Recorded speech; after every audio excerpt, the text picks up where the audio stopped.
प्रखर ने युविका के लिए बहुत पापड़ बेले थे। और सिर्फ प्रखर ने ही नहीं, बल्कि विराज की पूरी पलटन ने बहुत पापड़ बेले थे। युविका के चक्कर में बहुत पंगे भी हुए और विराज की पलटन को बहुत सारी मुसीबतों से भी गुजरना पड़ा था। उसके बाद प्रखर का इंटरेस्ट जैसे मानो युविका के लिए खत्म ही हो गया था। प्रखर ने डिसाइड किया कि उसके लिए युविका के प्यार से ज्यादा अपने लोगों की दोस्ती जरूरी है, उनकी सेफ्टी जरूरी है। और उसके बाद से युविका और प्रखर का ये संगम पूरी तरह से अधूरा रह गया। हालांकि युविका ने भी उस समय अपनी पढ़ाई और डैड के बिजनेस का हूल देते हुए प्रखर को नजरअंदाज किया, लेकिन उसके बाद क्या हुआ ये तो प्रखर को भी नहीं पता। वो कहते हैं ना कि प्यार की चिंगारी कभी बुझती नहीं है। प्रखर के मामले में भी कुछ ऐसा ही मान लो।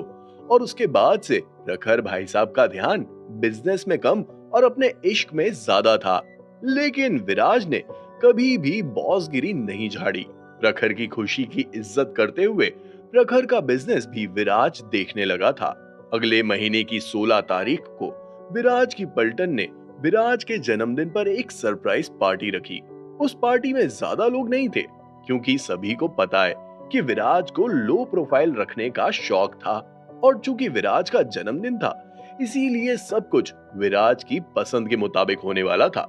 खुशी के मौके पर जानवी ने कंपनी का एनुअल टर्नओवर भी डिस्कस किया और इसी के साथ विराज की खुशी और भी डबल हो गई थी, क्योंकि उनकी कंपनी मार्केट में बहुत अच्छा परफॉर्म कर रही थी। साथ ही साथ सनी ने विराज की खुशी को ट्रिपल तब कर दिया जब उसने अनाउंस किया कि द हिल्टन्स कॉफी हाउस के आउटलेट की एयरपोर्ट और अंधेरी लोकेशन पर शुरुआत हो गई है। एक महीने से भी कम समय में सनी ने ये कारनामा कर दिखाया था और इससे विराज का कॉन्फिडेंस और भी ज्यादा बूस्ट हो गया था। अब उन लोगों को जिंदल परिवार की उस कंडीशन से हारने का कोई रीजन नजर नहीं आ रहा था। खुशी के मारे विराज की पलटन का ध्यान किसी अनहोनी के डर की तरफ गया ही नहीं, या फिर यूं कहे कि वो सभी बेफिक्र हो गए थे और अपनी अपनी आंखें मूंद चुके थे।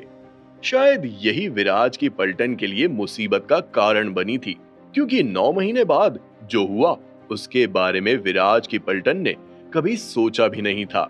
9 महीने बाद क्या हुआ ये तो मैं आपको बाद में बताऊंगा, लेकिन उससे पहले एक और कांड हुआ जिसने जानवी को हिला के रख दिया था। जानवी और विराज के रिश्ते के बारे में जानवी के पेरेंट्स को कुछ नहीं पता था। जानवी के पेरेंट्स तो ये भी नहीं जानते थे कि जानवी ने विराज के साथ मिलकर अपनी पूरी जिंदगी का सबसे बड़ा रिस्क उठा लिया है। जानवी के पेरेंट्स को ये नहीं पता था कि जानवी ने जिंदल परिवार की उस कंडीशन को एक्सेप्ट किया है। उन्हें जानवी के इस रिस्क के बारे में कोई आइडिया ही नहीं था। ये तो थी पहली बात। और दूसरी बात, चूंकि जानवी की जवानी सर चढ़कर बोल रही थी, इसीलिए उसके पेरेंट्स को उसकी शादी की चिंता सताने लगी थी। उस समय जानवी के पिता का अच्छा खासा नाम था, सम्मान था और खूब सारा पैसा था, क्योंकि जानवी का बिजनेस बूम पकड़ चुका था और उनके हिसाब से उनकी बेटी इंडिपेंडेंटली पूरी तरह से सक्सेसफुल थी। इसीलिए जानवी के लिए कई जगह से रिश्ते आने लगे थे, लेकिन जानवी सभी को रिजेक्ट किए जा रही थी। उसके पेरेंट्स ने इस बारे में जानवी से बात भी की, लेकिन जानवी ने उन्हें अपने और विराज के बारे में कुछ भी नहीं बताया और कुछ मंथ्स इंतजार करने के लिए कहा। अब बच्चों के सामने पेरेंट्स की चलती कहाँ है। जानवी के कहने पर उसके पेरेंट्स मान गए और जानवी ने भी उनसे 9 महीने का समय ले लिया था। जानवी चाहती तो अपने पेरेंट्स को उसके और विराज के बारे में आराम से बता सकती थी। विराज के पास अब किस चीज की कमी थी, लेकिन जानवी ने इस बारे में विराज से कोई बात नहीं की थी। और विराज से बात किए बिना जानवी किसी भी नतीजे पर नहीं पहुंचना चाहती थी। इसीलिए अपने पेरेंट्स के सामने जानवी ने अपना मुंह नहीं खोला था। दूसरी वजह ये भी थी कि जानवी अभी विराज का ध्यान किसी भी तरह से डाइवर्ट नहीं करना चाहती थी। ये 9 महीने उनके लिए बहुत ही क्रुशियल समय साबित होने वाला था। अगर जानवी अभी विराज से शादी के बारे में बात करती तो पता नहीं विराज की तरफ से क्या जवाब मिलता। उसे नहीं पता कि विराज का क्या रिएक्शन होता। लेकिन जानवी इतना जानती थी कि जिंदल परिवार की उस शर्त को पूरा होने में बस 9 महीने का ही समय बचा था। जानवी को पूरी उम्मीद थी कि 9 महीने बाद विराज की जीत होगी और उसके बाद जब विराज जिंदल परिवार के उत्तराधिकारी की कुर्सी संभालेगा तो वो विराज से शादी के बारे में बात करेगी और उस समय चीजें आसानी से हो जाएंगी। लेकिन इन सब वजहों से जानवी अब और भी ज्यादा खोई खोई रहने लगी थी। एक तो उसे पहले से ही उस शर्त का और विराज के नए बिजनेस खोलने का स्ट्रेस था और ऊपर से अब जानवी को उसके पेरेंट्स के बार बार शादी के ताने मारने का भी अलग ही सियापा सता रहा था। सिर्फ विराज को ही नहीं बल्कि जानवी की कंपनी में काम कर रहे हर शख्स को ऐसा लगने लगा जैसे जानवी की लाइफ में बहुत कुछ चल रहा है। तरह तरह की बातें उठने लगी और उन रूमर्स से तंग आकर एक दिन विराज ने जानवी को अकेले में पकड़ ही लिया था। ये सब क्या सुन रहा हूँ जानवी, आखिर तुम्हें हो क्या गया है? तुम इतनी खोई खोई सी क्यों रहने लगी हो? विराज ने जानवी से सवाल करते हुए पूछा। मुझे नहीं, कुछ भी तो नहीं, ऐसा कुछ भी नहीं है। जानवी ने विराज की बात से तुरंत पल्ला झाड़ लिया था। जानवी, तुम्हें क्या लगता है कि मुझे दिखता नहीं है? 1 महीने से नोटिस कर रहा हूँ। पहले मैंने सोचा कि तुम्हें नए बिजनेस का स्ट्रेस है, समय के साथ साथ तुम नॉर्मल हो जाओगी, लेकिन तुम्हारा ये स्ट्रेस तो बढ़ता ही जा रहा है। हो क्या गया है? द हिल्टन कॉफी हाउस की शुरुआती आंकड़े कमाल के हैं, अब तुम्हें किस बात की चिंता हो रही है? विराज के हिसाब से सब कुछ अच्छा चल रहा था, लेकिन जानवी का मूड कई महीनों से खराब था और विराज को समझ नहीं आ रहा था कि जानवी को हुआ क्या है। नहीं विराज, ऐसा कुछ भी नहीं है।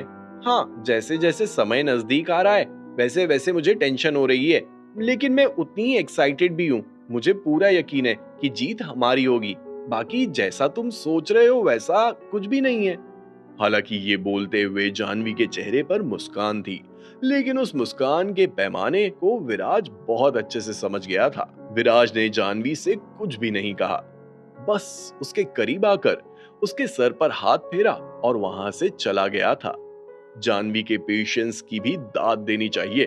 उसके मन में, उसके दिल में और उसके दिमाग में तरह तरह की बातों का तूफान उठ रहा था, लेकिन विराज के सामने उसने अपना कूल लूज नहीं किया और सिचुएशन को बहुत कामली टैकल किया था। जानवी का अंदाज विराज की आंखों में कुछ खटक सा रहा था। गुलमोहर गार्डन जाने के बाद विराज ने बहुत बारीकी से जानवी के बिहेवियर के बारे में सोचा।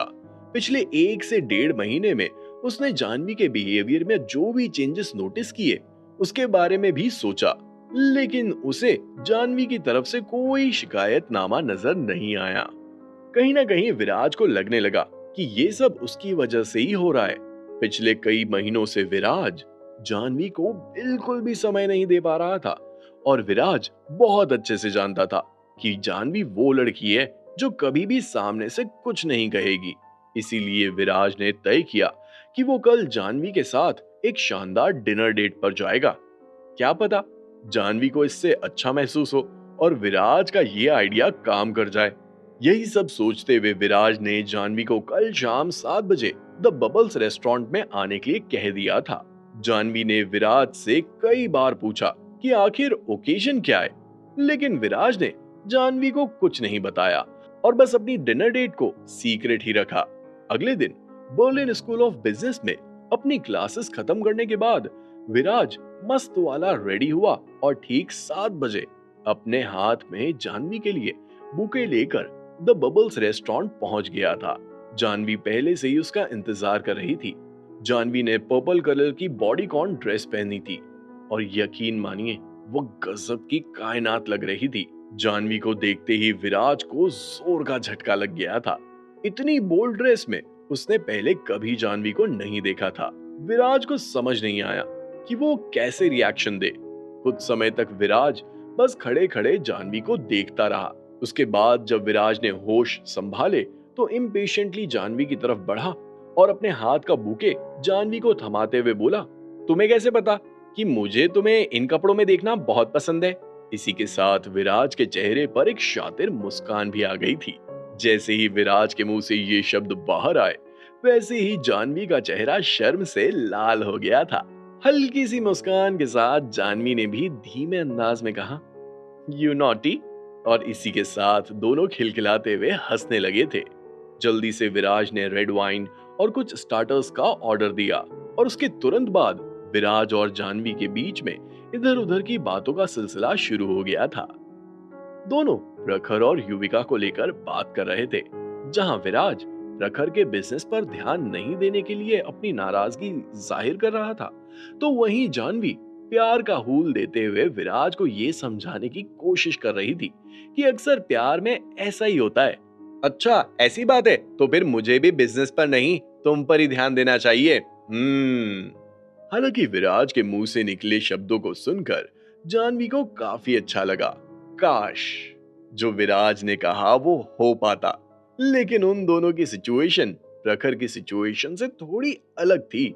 इसीलिए जानवी ने सीधे तौर पर अपना मुंह खोलते हुए कहा, कोई जरूरत नहीं है, काम पर ध्यान दो। हमारे लिए अभी जो इम्पोर्टेंट है हमें सिर्फ उसके बारे में सोचना चाहिए, बाकी चीजों के लिए तो पूरी जिंदगी बाकी है।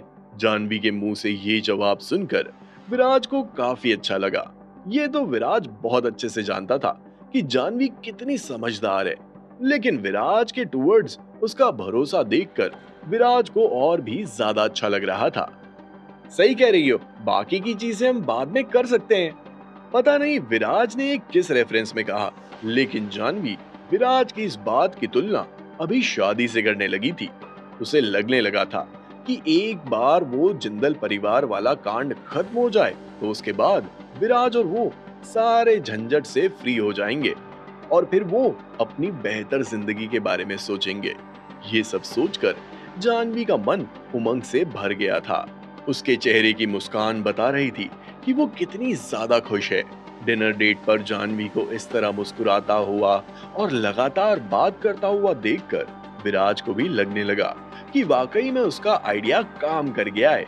कुछ समय के लिए जानवी अपनी सारी टेंशन्स भूल गई थी, लेकिन दिमाग के अनकॉन्शियस माइंड में थोड़ी बहुत हरकतों का होना तो लाजमी था। लेकिन हाँ, इस डिनर डेट से जानवी को भी बहुत फायदा हुआ था। इधर उधर की बातें करने के बाद दोनों ने डिनर किया और उसके बाद विराज की कार सीधा जानवी के घर से थोड़ा दूर आकर रुकी थी। अरे, बस जा रही हो क्या? मुझे अच्छे से गुड नाइट नहीं कहोगी? जैसे ही विराज ने अपनी कार रोकी, वैसे ही जानवी जल्दी से बाहर जाने लगी। ये देखकर विराज ने अपना मस्ती मोड ऑन कर लिया था। Good night. शातिर मुस्कान के साथ जानवी ने विराज को विश किया और कार से बाहर निकल गई। क्या इतना सड़ा सा गुड नाइट? अच्छा वाला दो। विराज उम्मीद कर रहा था कि जैसे फिल्मों में एक हीरो अपनी प्रेमिका को घर छोड़ता है, तब प्रेमिका जाने से पहले एक गुड नाइट किस देती है, वैसे ही जानवी की तरफ से भी उसे किस मिलना चाहिए। अब विराज ये डायरेक्टली तो नहीं बोल सकता था, क्योंकि उसने पहले ये सब जानवी के साथ किया नहीं था। डायरेक्टली नहीं तो इनडायरेक्टली ही सही, लेकिन जानवी भी कोई कच्ची खिलाड़ी नहीं थी। विराज के इंटेंशंस उसे साफ समझ आ गए थे। जिस दिन तुम बातों को घुमा फिरा कर बोलना बंद करोगे, उस दिन तुम्हें डायरेक्टली सब कुछ मिलेगा। अभी के लिए गुड नाइट पपलू। ये बोलते हुए जानवी पीछे मुड़ी और तुरंत ही वहां से भागने लगी थी। ओए, कौन पपलू? सुनो ना। ओ गॉड, पपलू! ये बोलते हुए विराज ने जानवी को रोकने की कोशिश की, लेकिन अंत में गहरी सांस लेते हुए जानवी के प्यार को देखकर हंस पड़ा था। अगर विराज और जानवी के बीच का रिश्ता इतना अच्छा था, तो फिर उन दोनों के बीच में दरार कैसे आई थी? क्या वजह थी कि विराज और जानवी के बीच में डिफरेंसेस आ गए थे? क्या प्रेजेंट में विराज जानवी को भरोसा दिला पाएगा, या फिर विराज के हाथ से सारा खेल निकल चुका था? जानवी और विराज की आगे की कहानी जानने के लिए सुनिए cash on my mind, only on pocket FM.